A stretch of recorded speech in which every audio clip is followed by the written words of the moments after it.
Hello, this is John. I am the leader of the Freedom to Draw Caricatures Party. And here at that party, we also have the freedom to draw unsolved mysteries. So this month is Stalker Awareness Month. And the unsolved mystery is, how did this case today get away with what he did for so long? And first of all, we're going to talk about what a stalker is. Stalker is a person who harasses or persecutes someone with unwanted, obsessive attention. And the ultimate stalkers are the serial killers. And we may have the granddaddy of them all today. This is the case of Jeffrey Dahmer. Jeffrey Lionel Dahmer. We're going to tell you about his story. Jeffrey Dahmer, 1960 to 1994, he lived.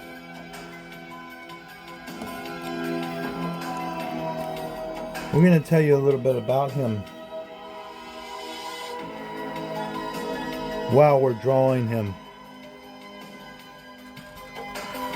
And perhaps we will get to understand more from the mind of a serial killer and provide people with knowledge so they don't become victims. It's very important what we do on here on the show. The main goal for the Freedom to Draw Unsolved Mysteries is to educate people and to provide information for victims and victims' family members.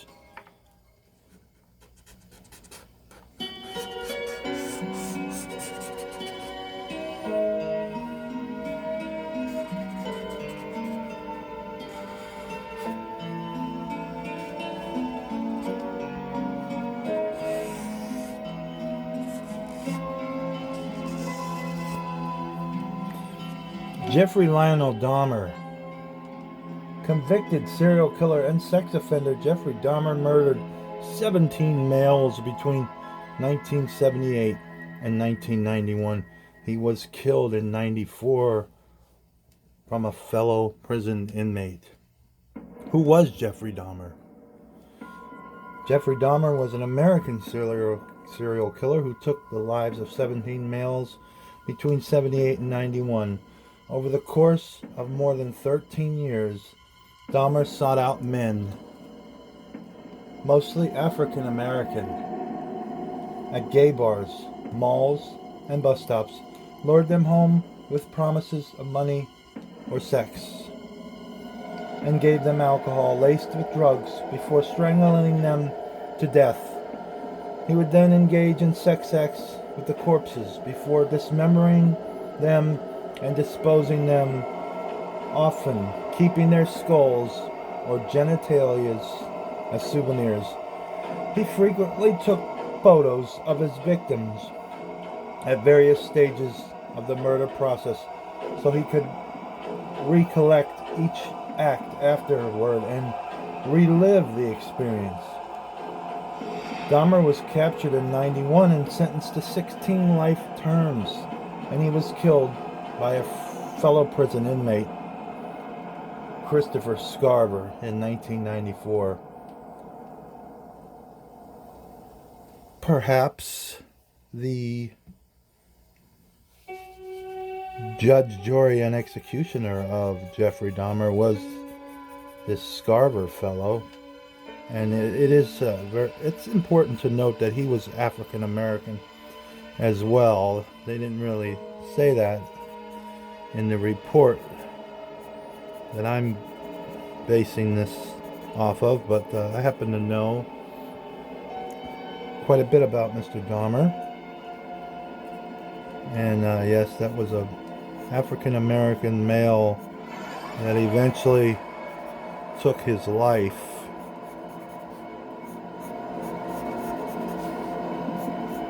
you kind of can understand why he did it. Not saying it's right or it's not the effective way of dealing with someone like Dahmer, but he was judge, jury, and executioner of Jeffrey Dahmer.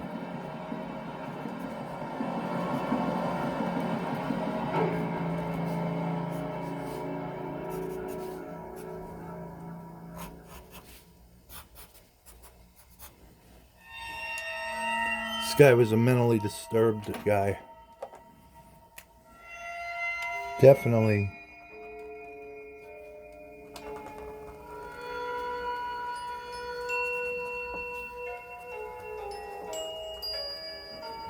his childhood was not normal.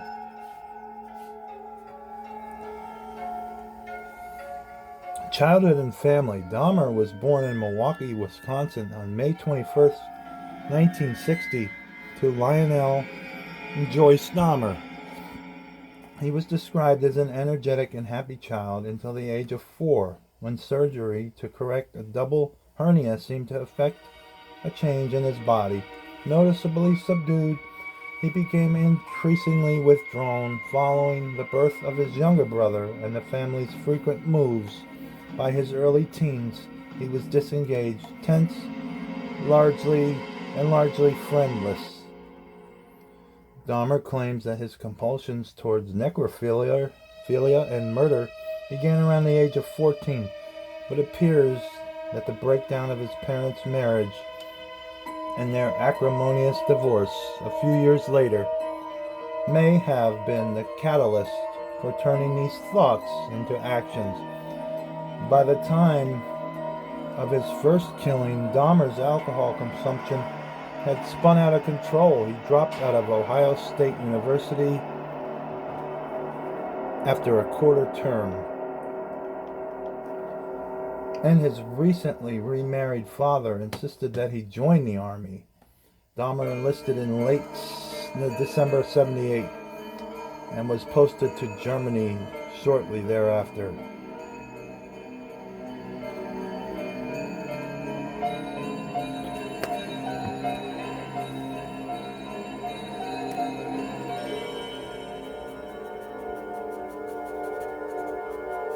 And people don't realize that Dahmer was in the military for a brief stint.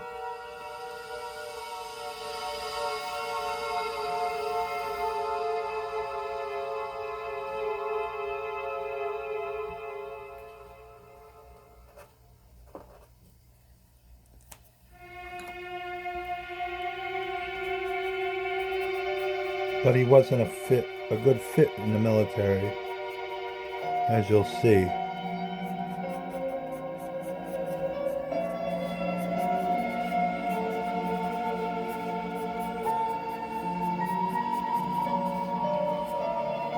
His drinking problem persisted, and in early 1981, the Army discharged him, although German authorities would later investigate possible connections between Dahmer and murders that took place in the area during the time. It's not believed that he took any more victims while serving in the armed forces. Following his discharge, Dahmer returned home to Ohio. An arrest later that year for disorderly conduct prompted his father to send Dahmer to live with his grandmother in Wisconsin, but his alcohol problem continued and he was arrested the following summer for indecent exposure. He was arrested once again in 1986 when 2 boys accused him of masturbating in front of them. He received a 1-year probationary sentence. Now that's interesting that they just gloss over a certain part of him, and then it's also interesting that in 1986 that he exposed himself to 2 young boys. I start going down this rabbit hole because there is a theory out there that when he got out of the Army in 1980, before he went back home, he was in Florida, and he did frequent malls, and he was said to have gone up to people and tell them that they were beautiful and they looked like a model, and can I take your picture? Yes, this is very strange behavior, but he actually did this in a certain mall in Florida. I think it was Hollywood, Florida, in 1982, and Dahmer was a resident in Florida in 82. At a certain mall he visited in Hollywood, Florida, he happened upon, he's said to have been linked to the Adam Walsh murder and the decapitation of Adam Walsh. And it kind of lines up. 1986, he goes back home, targets more kids, and you know, this is all hypothetical. I'm not saying this happened, but hypothetically, he targets another set of kids, and he says, well, this time, instead of approaching them, I'm just gonna show them my junk, see what happens. It was kids again, targeted, stalking the victim or victims, and he was said to have been at that Hollywood mall in the neighborhood on the date that Adam Walsh went missing. Also, his job provided him with the white van that witnesses say they saw that white van leaving with Adam Walsh in it. He did not have a vehicle, but he had a job. He had access to that same white van that Adam Walsh got abducted in. This is all very circumstantial, but the timelines match up pretty well. But I digress. That's not what we're talking about here. We're talking about his victims now. Jeffrey Dahmer's victims. Dahmer murdered 17 men between 78 and 91. He was careful to select victims on the fringes of society. So he stalked the victims, targeted young men that would be on the fringes of society. That's part of stalking right there. Who were often borderline criminal, making their disappearances less noticeable and reducing the likelihood of his capture.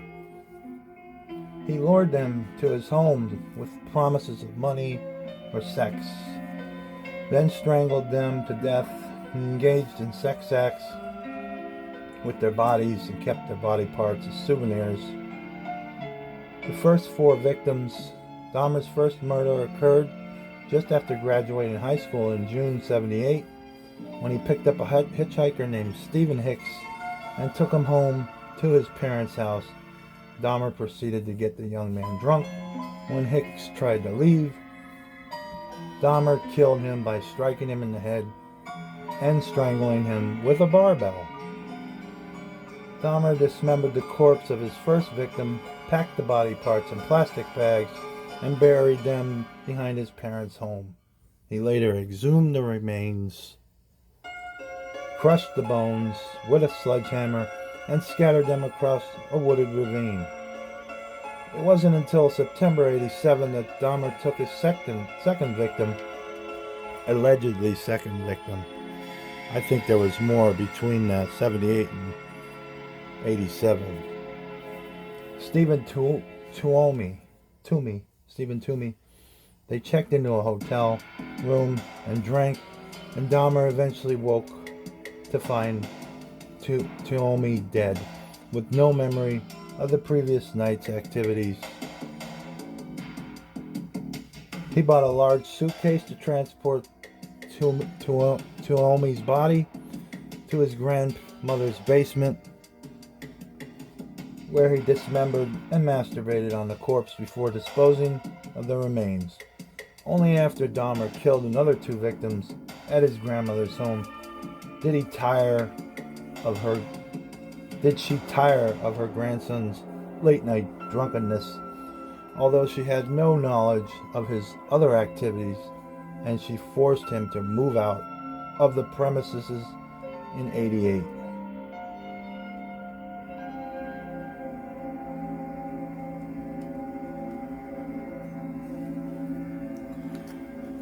In September of 89, Dahmer had an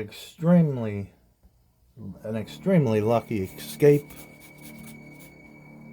An encounter with a 13-year-old Laotian boy, again a boy, resulted in charges of sexual exploitation and second-degree sexual assault for Dahmer, and he pleaded guilty, claiming that the boy had appeared to be much older. While awaiting sentencing for his sexual assault case, Dahmer again put his grandmother's basement to gruesome use. In March 89, he lured, drugged, strangled, sodomized, photographed, dismembered, and disposed of Anthony Sears, an aspiring model. So the mystery is, how did he not get put away? Nowadays, if that happened, it would have been a lot less time before he eventually got nabbed.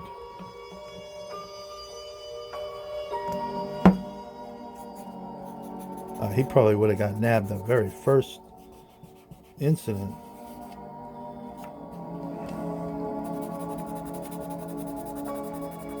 But this was the late 80s and early 90s.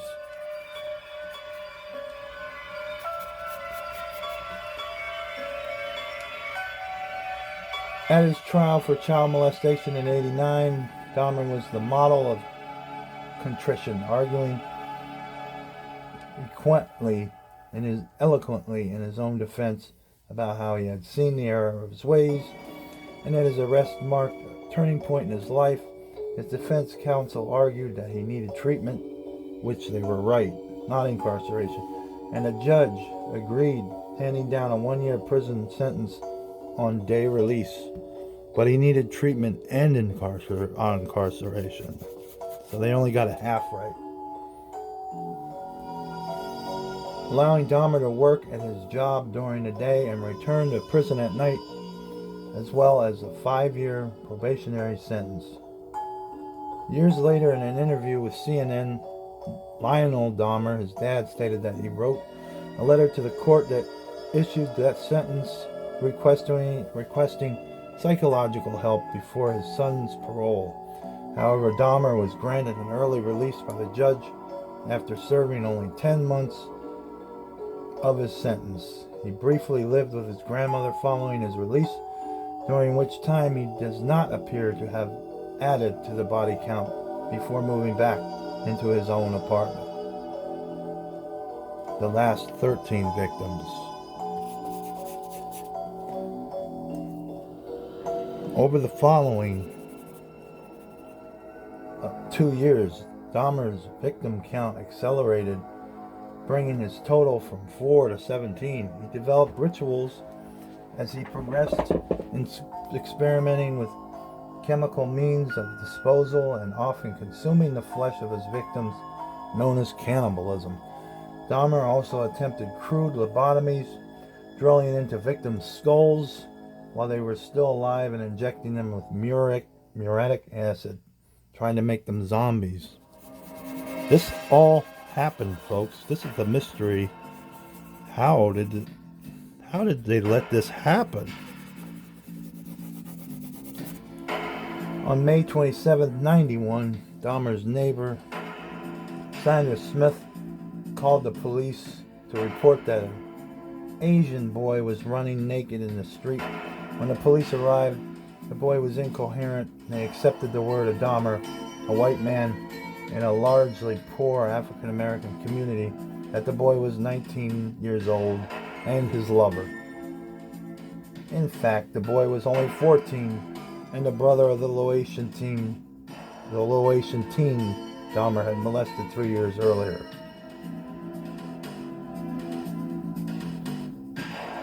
The police escorted Dahmer and the boy to his home, his apartment.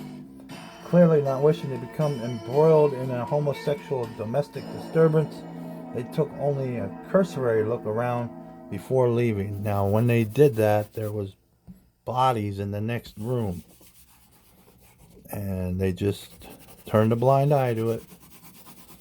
And his neighbor, a lot of people think that she lived right next to him, but actuality, she lived across the street from him, but she watched all this stuff go down on the streets and was calling the cops on him quite frequently.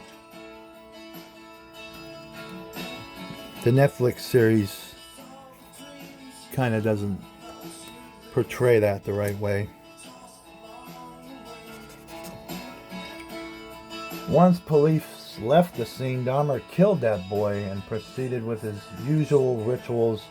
Had they conducted even a basic search, police officers would have found the body of Dahmer's 12th victim, Tony Hughes. Before he was finally arrested, Dahmer killed 4 more men.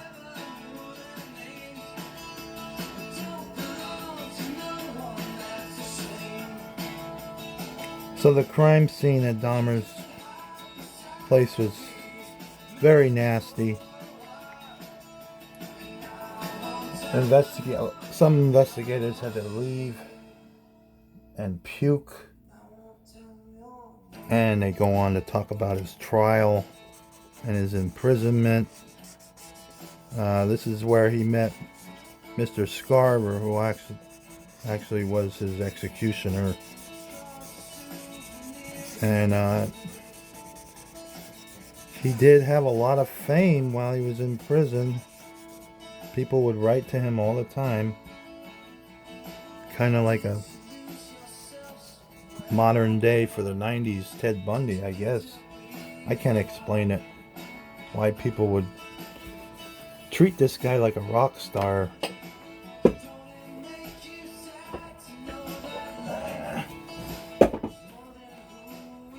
One second, drop something there. They treated him like a rock star.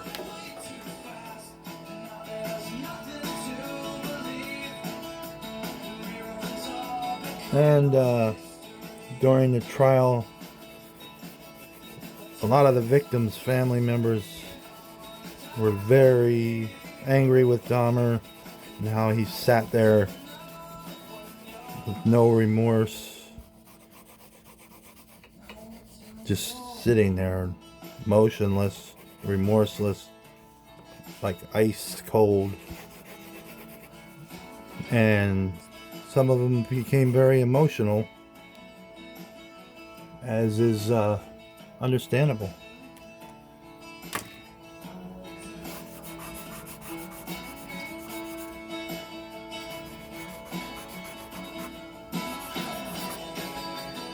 Jeffrey Dahmer's father, though, did see some good in him, but it was just lost. And Dahmer did not fit the stereotype of being abused when he was physically abused when he was younger either. He had a normal childhood. So this guy was a little different. Most of the serial killers that we've been doing on this show were very much so physically abused when they were young. His childhood was normal, but he had a lot of mental abuse going on, which some might say is worse.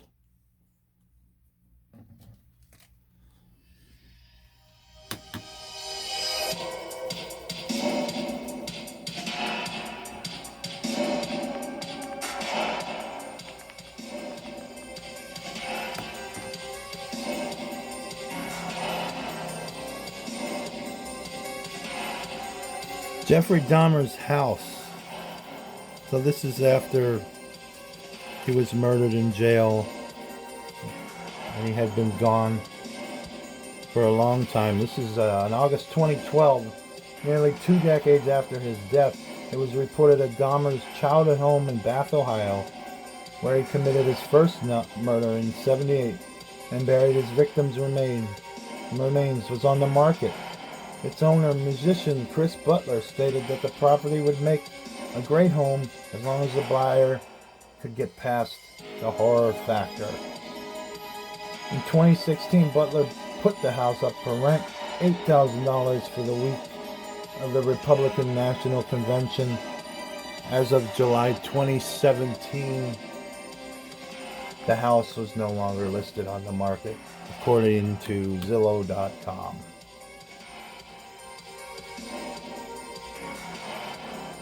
There's a lot of movies and books about Dahmer. One of the most famous serial killers, and I believe that he was not totally remorseless, because when he did his interviews, he fessed up to everything. He told every detail. He didn't try to deny it, like Bundy and Gacy. He fessed up to everything. And in his final acts, when it was him and Scarver